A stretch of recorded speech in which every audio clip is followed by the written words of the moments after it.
6 মাস লবণ খেতে নিষেধ করেছিল, আমি সুস্থ থাকবো বলে তুমি 6 মাস লবণ খাওয়া বন্ধ করেছিলে। ওগো আমার জনম দুঃখিনী মা, তুমি আমাকে এত কষ্ট করে মানুষ করেছিলে মা, আজকে আমার একটা নেকি কম হয়ে গিয়েছে, তুমি আমাকে একটা নেকি দাও। মা বলবে আজকের দিনে আমি কাউকে চিনি না, আমার দুনিয়ার বুকে আমার বিয়ে হয়নি, আজকের দিনে আমি কাউকে চিনি না। ওই ব্যক্তি জনম দুঃখিনী বাপের কাছে চলে যাবে, বাপকে গিয়ে বলবে আব্বা,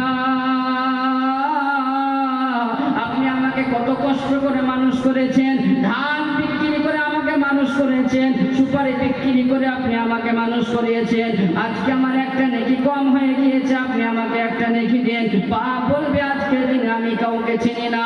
ওই ব্যক্তি তার বিবির কাছে চলে যাবে, তার অর্ধাঙ্গিনী প্রিয়তমা পত্নীর কাছে চলে যাবে, যাওয়ার পরে বলবে গো আমার বিবি, আমি যখন মাল বাজারে ছিলাম তুমি আমাকে বলেছিল গো আমার স্বামী, রাত্রিবেলায় তুমি আমাকে ফোন করে বলেছিল গো আমার স্বামী, তুমি আমার জন্য 1 প্লেট তুমি বিরিয়ানি নিয়ে আসবে, তুমি আমার জন্য 1 প্লেট চাউমিন নিয়ে আসবে, তুমি আমার জন্য ফুচকা কিনে নিয়ে আসবে।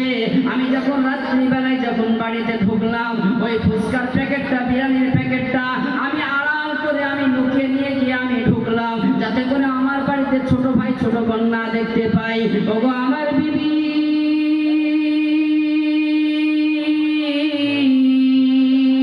আজকে আমার একটা নেকি কম হয়ে গিয়েছে, তুমি আমাকে নেকি দাও। বিবি বলবে আজকের দিনে আমি কাউকে চিনি না। ও মুসলমান, কাল কিয়ামতের দিন কেউ কাউকে চিনতে পারবে না। আল্লাহ রাসূল সাল্লাল্লাহু আলাইহি ওয়াসাল্লামের বিবি হযরত মা আয়েশা সিদ্দিকা রাদিয়াল্লাহু তাআলা আনহা নবীজিকে বললেন, নবী গো,